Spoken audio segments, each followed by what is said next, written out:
Kumusta kamong tanan? Hinaut paunta nga ang Ginoo kanunay mag-auban kanato. Samtang kita magatuon sa pulong sa atong Ginoong Hesukristo. So kumusta man ang resulta sa election sa Pilipinas? Nalipay ba mo nga kinsay nakadaog? Nakita ba ninyo nga ang inyong gipili nahigugma kaninyo o nahigugma sa ilang kaugalingon? So, sa ulay paglangay-langay, magpasalamat usab ako sa mga tawo nga mitabang aron nga kita makatuon sa pulong sa atong Ginoo. Mag-ampo kita. Amahan namong langitnon, daghang salamat sa imong balaan nga pulong. Nagaampo kami, Ginoo, nga ang imong pulong muturok sa among kasing-kasing, nga ang imong pulong mutusok sa among kaugalingon, sa among kasing-kasing, nga hinaot pa unta nga kami maapektuhan. Ginoo, tudloa kami kung unsay maayo nga kami makaalagad nga na kanimo. Tudloa usab kami, Ginoo, unsaon paghigugma kanimo sa tibok namong kasing-kasing, sa tibok namong kalag, sa tibok namong huna-huna, sa tibok namong kusog. Ug tudloan usab nimo kami nga mahigugma sa among isig katawo. Ginoo, uban niya kami karon sa ngalan ni Jesucristo nga among manuluwas. Amen. So sa atong pagtuon karon nakita sa kapitulo 12 sa usang semana, wala nato nahuman ang kapitulo 12. Pero para atong masabtan ang thought, atong masabtan ang konteksto, mag-review kita gamay sa unang parte sa sinulat ni Marcos kapitulo 12. So dito atong nahibawan sa una, gusto lang akong isulti usab nga sa panahon ni Jesucristo, ang iyang pagsermon, ang iyang kinabuhi naka-epekto og daghan kaayong mga tao. Tungod niini ang mga pangulo sa ilang relihiyon nasuko sa atong Ginoong Jesucristo. Gusto gyud nilang patyon ipapriso si Jesus. So dinhi atong makita nga daghan silang gihimo aron nga ilang kuhaon ang atong Ginoong Jesucristo gyud, ilang mabitik. So ang atong Ginoong Hesus maayong motudlo. Daghang mga tao nga makakuha, makasabot sa iyang gitudlo kay naggamit siya sa sambingay usab. Ang sambingay wala na kayo gigamit karon, pero sa ilang panahon gigamit. Ang sambingay usa ka istorya nga yutanon nga ang but ipasabot espirituhanon. So sa kapitulo 12 atong makita nga si Jesus naghatag og sambingay. Naghatag siya og sambingay sa usa ka farmer ug iyang giparentahan ang iyang uma, ug miingon sila nga magsabot kita nga kung sa harvest na aduna usab ko'y bahin. Apan sa pag-harvest na nagpadala siya og mga tao. Ilang gikarati ang gipadala, ug finally ang bugto niyang anak iyang gipadala.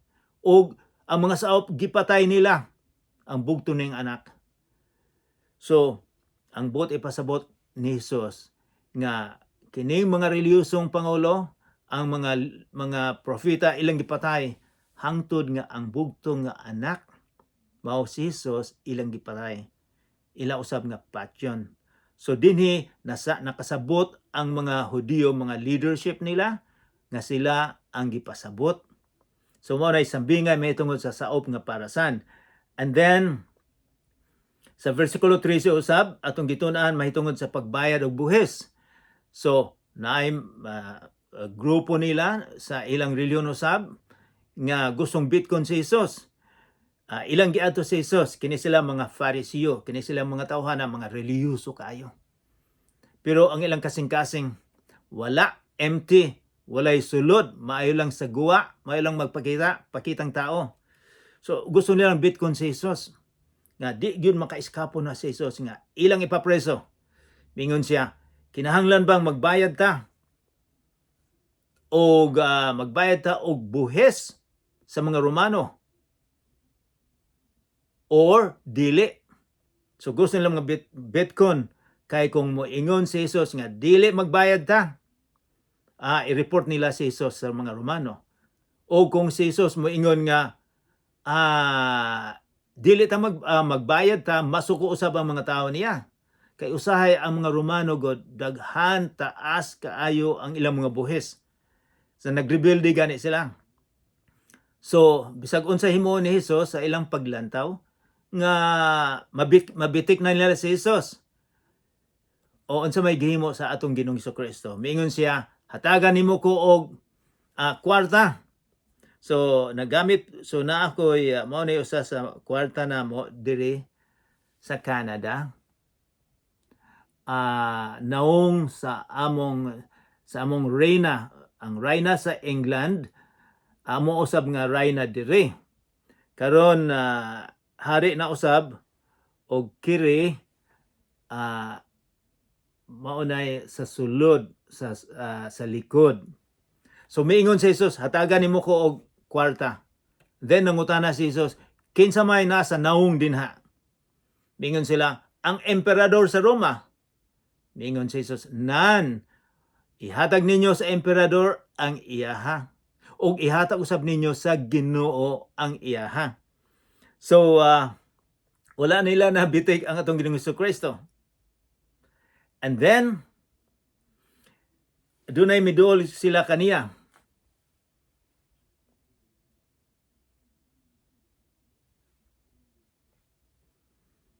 Versikulo 15. Versikulo 15.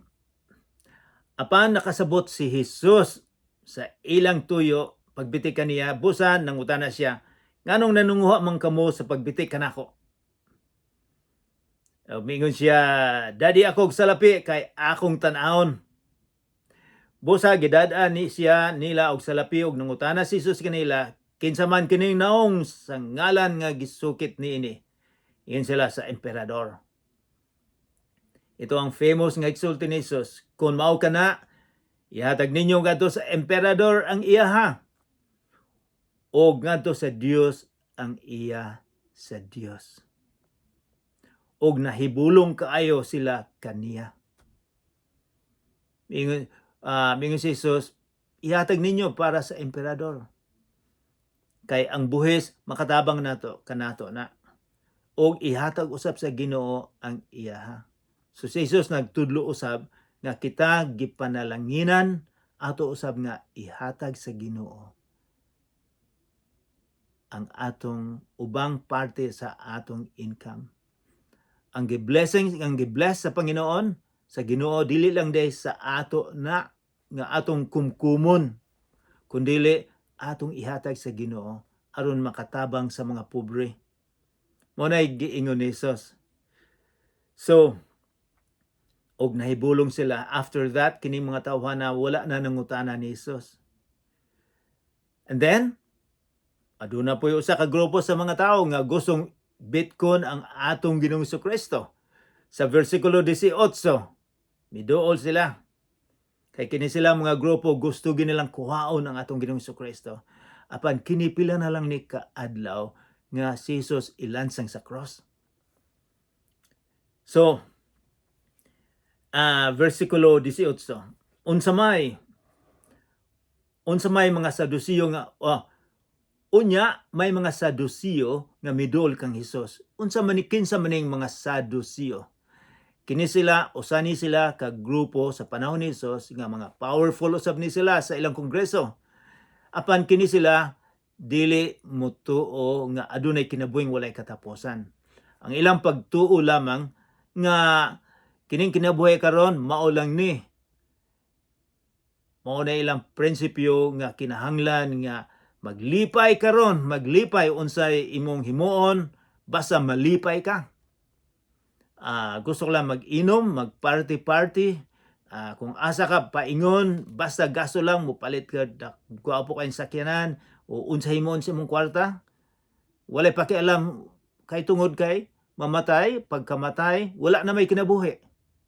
Sumo ilang pagtuo. So gusto lang pangutanon si Jesus.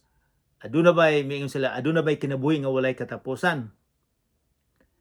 And then verse 18, unya may mga Sadusiyo nga midol kang Hesus. kini mao ni mga tawhana, kini mga Saduceo miingon nga naghatag sila example nga murag dili tinuod adunay usa ka tawo nga usa ka mga nag-asawa, couple. Ang kamugulangan nag-asawa, namatay man kamugulangan. So ang ilang balita gyud dito nga ang ilang gikan sa balaod nga ang sunod nga igsuon asawahon ang biyuda. So miingon sila kung namatay man ang usang kamagulangan. So ang usa-usab nga igsoon giasawa and then ang igsoon namatay usab. Ang usa na ka igsoon usab nag-asawa so 7 ka igsoon namatay. Mao ilang gahimo-imo sila istorya. Karon pangutana nila. Kinsa may tinuod nga bana kung tuwa na sa langit? Kining mga tawhana dili mo tug langit.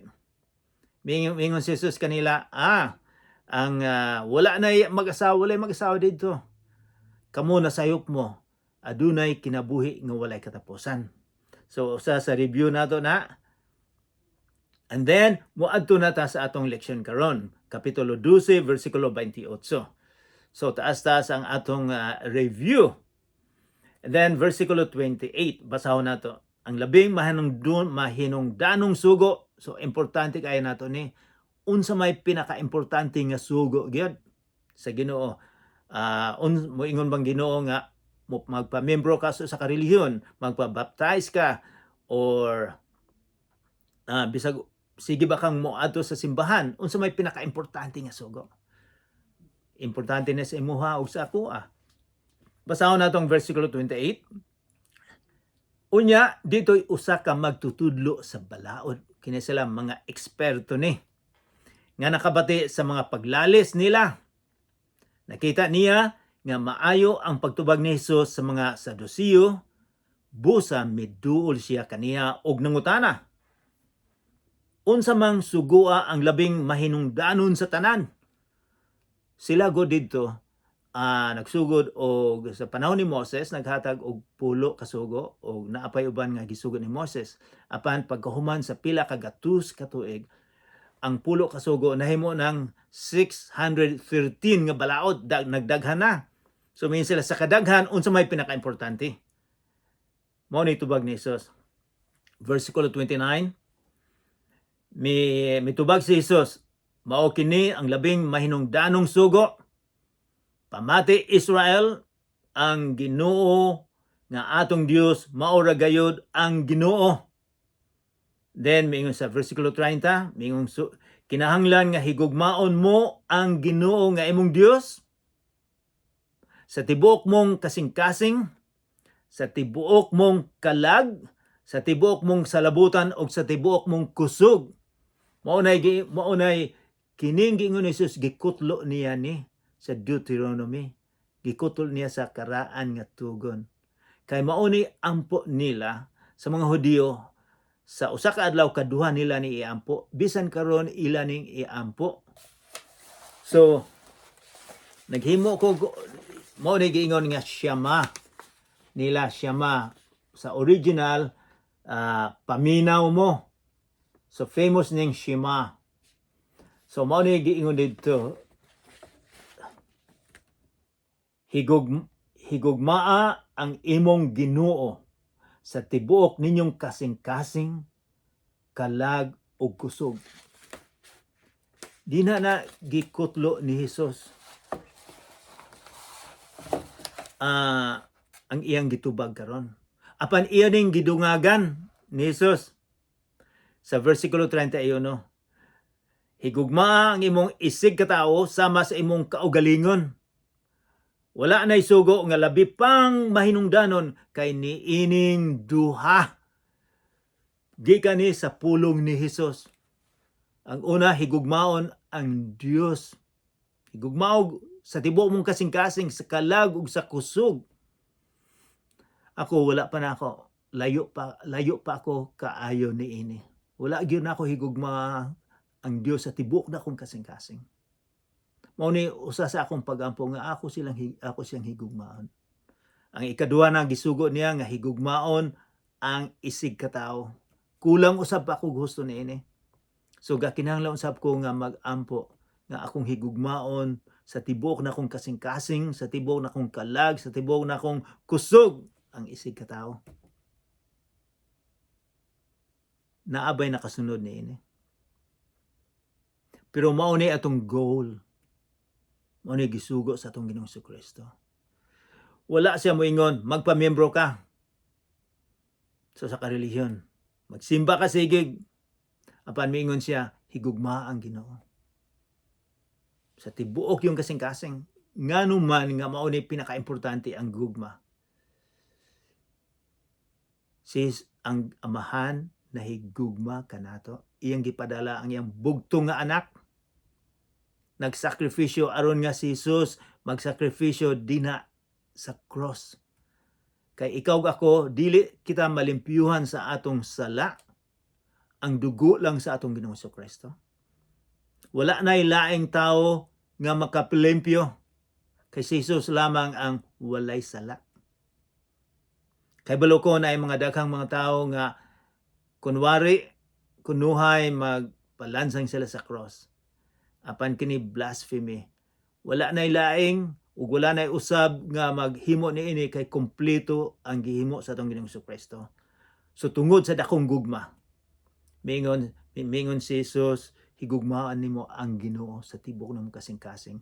Kay siya unang nahigugma nimo usab. And then iyang gidungagan, tungod kay nahigugma ka sa Ginoo, makahigugmaon usab nimo ang imong isig katawo. Dinhi sa kalibutan karon, daghang samok kaayo kay kulang sa gugma ang mga tao. Kadaghanan sa akong nahibaw-an karon, sa akong pagkatigulang, ang uban daghan silang gihigugma. Nahigugma sila sa ilang abilidad, nahigugma sila sa ilang kwarta, nahigugma sila sa ilang posisyon, nahigugma sila sa ubang mga butang sa sports. Wala sila may gugma sa Ginoo, wala sila may gugma sa ilang isig katawo. So kining pagtudlo ni Jesus kinahanglan nato ni. Gulo sa kalibutan karon, dito sa Ukraine daghang pila ka libong nangamatay, sa India ug Pakistan nag-away usab. Kay wala usab ko mga pamilya mag-away. Unsa man siguro mahitabo kung adunay gugma, adunay pasaylo. Kay ang pasaylo parte ni sa gugma. So unsay giingon ni Jesus niini? Kining duha importante kaayo nga mahigugma kita sa isig katawo nato. Kay buot ipasabot na higugma usab kita sa Ginoo. Gusto sa Ginoo nga gihatangan kita gugma, may gugma ta kaniya, o kita usab makahatag og gugma sa uban. And then, unsay giingon ni Jesus? Ang excuse me. Ang magtutudlo sa balaod miingon kang Hesus. Kini siya mga eksperto ni sila bala sa unang panahon. Mga professor ni sila sa ilang panahon. Miingon ang eksperto, husto ka na magtutudlo. Ang imong gisulti nga ang Ginoo lamang mao Dios ug wala nay laing Dios gawas kaniya.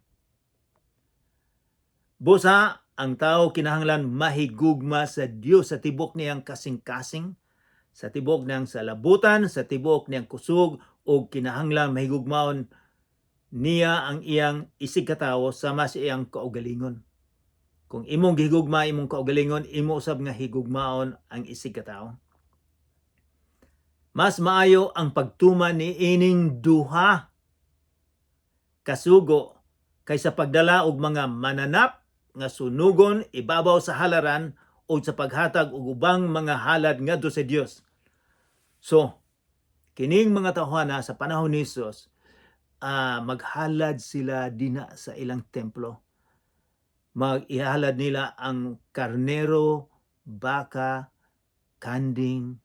Maghalad sila aron nga malipay ang Ginoo. aron dunggon ang ilang pagampo. Apan unsay giingon niya? Mas importante pa nga mahigugma kita sa Ginoo ug sa isig katawo kaysa unsay atong gibuhat dinha sa simbahan. Mas ang gugma mas importante. Usay matingala kita, nganong wala man mo ingon si Jesus, higugmaon nimo ang imong asawa. Higugmaon nimong inahan, imong amahan. Miingon man si Jesus nga sa iya ganing gisulti sa iyang pagtudlo kung kinsa kadtong mga tawo nga mas gihigugma nila ang ilang amahan, inahan, igsuon o asawa kay kanako. Dili sarang nga mahimo na akong sulugoon. Gusto ni Jesus nga higugmaon ang Ginoo, nga siya ang higugmaon lamang ang pinaka-importante. Yes, atong higugmaon sila. Apan ang atong Ginoo ang pinaka-importante sa tanan. Siya ang number 1 nga atong higugmaon. And then verse 34, nakamatikod si Jesus nga maalamon kaayo ang tubag sa maong magtutudlo sa balaod. Busa miingon siya kaniya, dili ka halayo sa gingharian sa Dios. O wala na gayoy nangahas pagpangutana kaniya. Maayo kayong resulta kay maayo ang mga tubag sa atong Ginoong Hesukristo. Verse 35, samtang nagtudlo si Jesus dito sa templo, nangutana siya. Nganong nakaingon man ang mga magtutudlo sa balaod nga ang Misayas kaliwat ni David. Sorry.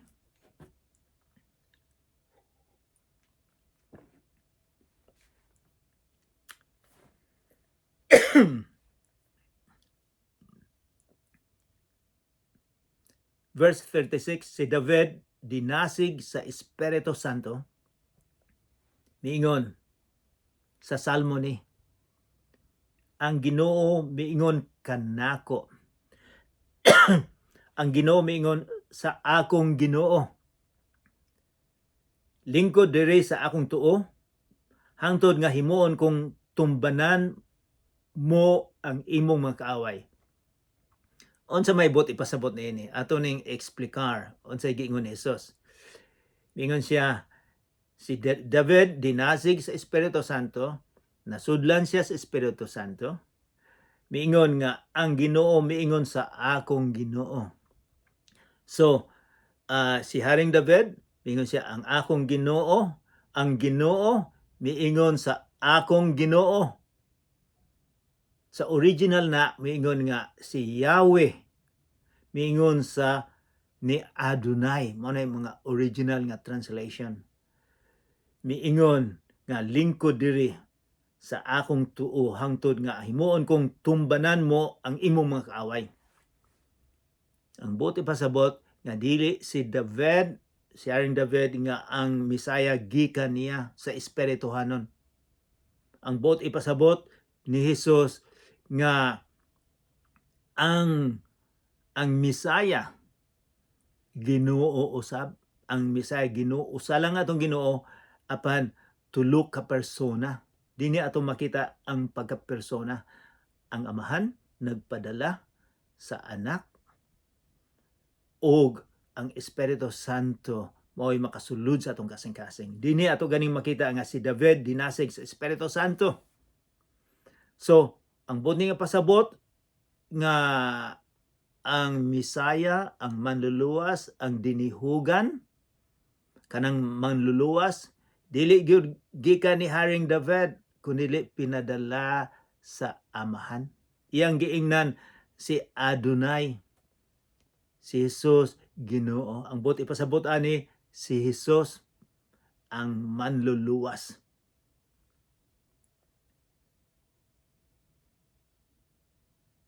And then versikulo 38. Sa iyang pagtudlo kanila, si Jesus miingon,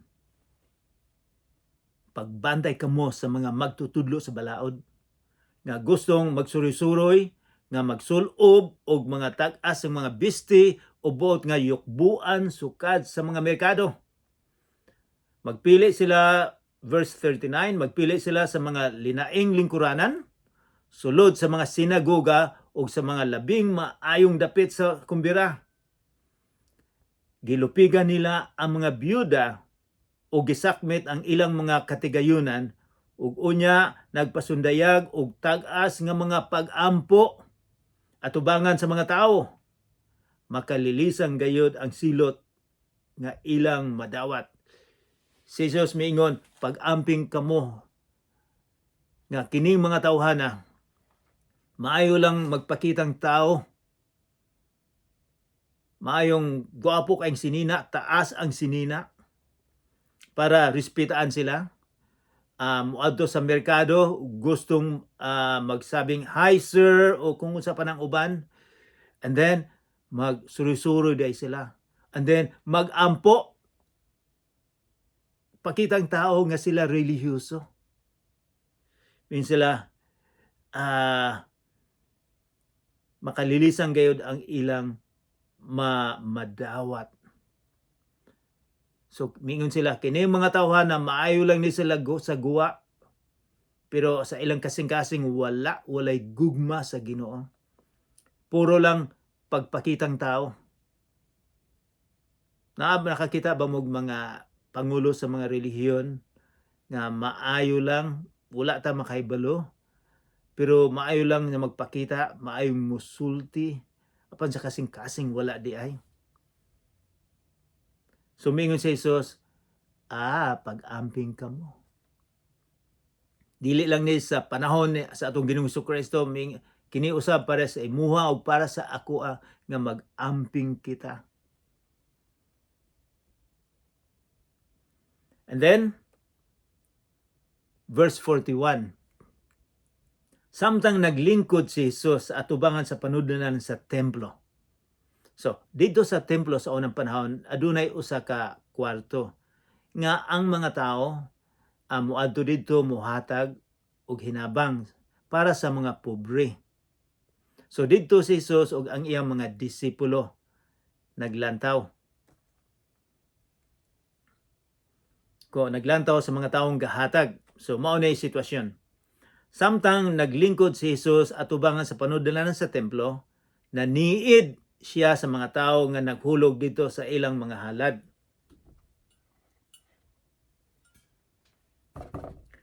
Unsa may gihimo? Dito sa daghan, basahon ako usob ang versikulo 41. Samtang naglingkod si Jesus atbang sa panudalan sa templo. Naniid siya sa mga tao nga nanghulog dito sa ilang mga halad.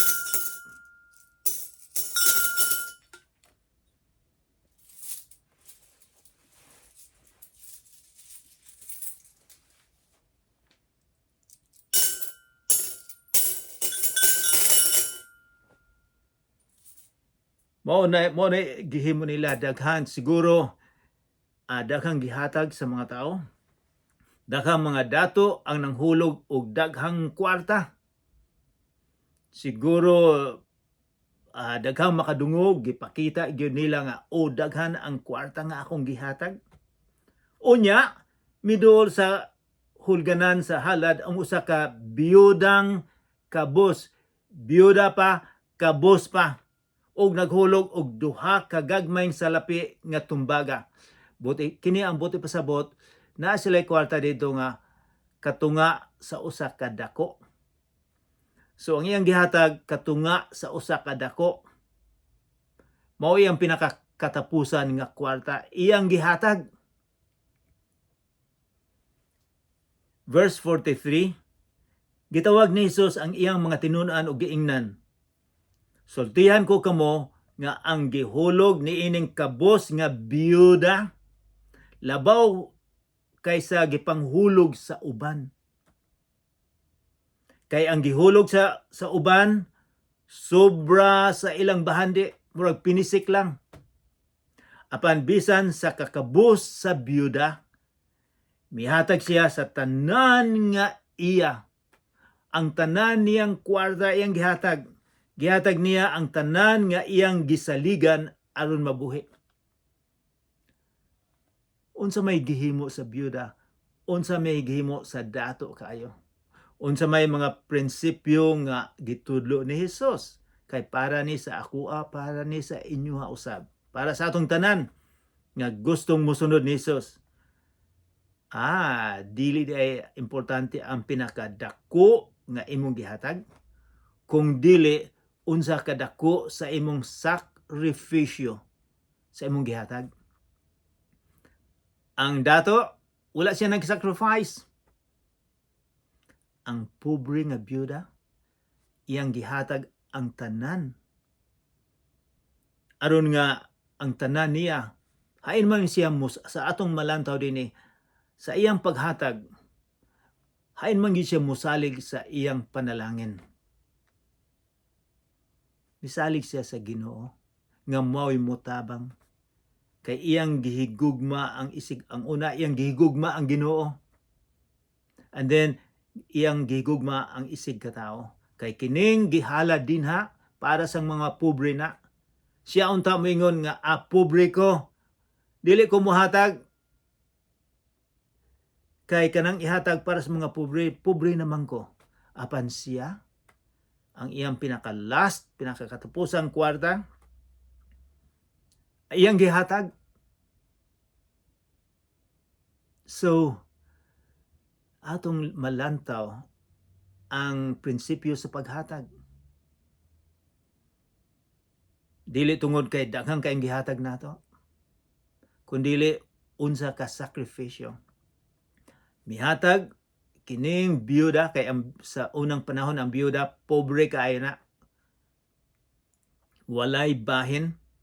Apan sa kapobrehon niya mihatag gyapon siya.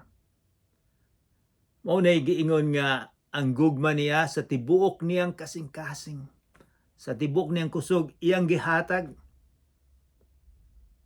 Lisod kaayo ning himuon o wala pa nako ni layo pa kayo ang akong kinaiya sa paghatag. So mga kaigsuonan, kinsa man gyoy, dili nato malimtan nga gihatag sa Ginoo ang iyang bugtong nga anak aron nga ikaw ug ako makaadto sa langit, mapasaylo kita sa atong sala. Matahom kayo ang gitudlo sa atong Ginoong Hesukristo. Wala siya moingon nga sayon kayo ni. Ato gani mahinumduman nga usa ka simbahan sa panahon ni San Pablo, usa ka simbahan nga pobre kaayo. Apan nagpakiluoy nga mutabang. Gahangyo gyud husto, gihangyo nila si San Pedro sa ilang kapobrehon. Nga mutabang sila sa mga igsuo nila sa Jerusalem nga pobre usab na nagutuman. Mao ni kasing-kasing nga mahatagon. Mao ni kasing-kasing sa nahigugma. Mao ni sacrificial love, sakripisyo nga paghigugma. Unsa may atong buhaton karon sa gitudlo? Mag-ampo kita nga tabangan niya kita nga mahigugma kita kaniya. Kinahanglan una gyud tang mahigugma sa atong Ginoong Hesukristo. Usa kita makatabang sa ubang mga tao. Ang gugma nato sa Ginoo sa Amahan mao'y maka-drive nato nga kita usab mahigugma sa isig katao. Kay kita gipasaylo niya, kita usab sa atong gugma makapasaylo kita sa isig katao. Mag-ampo kita. Amahan namong langit nun, daghang salamat sa imong mensahe karon, daghang salamat sa mga prinsipyo nga imong gitudlo kanamo. Ginoo, tabangi kami nga kami mahigugma kanimo sa tibok namong kasing-kasing, tibok nga kalag, sa tibok namong huna-huna, sa tibok namong kusog. Ginoo, tudloaw sab kami sa paghigugma sa isig katao, sa among silingan, sa mga tao Ginoo nga kami naka-contact with. Pasayloa kami sa mga sala, Sa ngalan ni Hesus nga among manuluwas. Amen.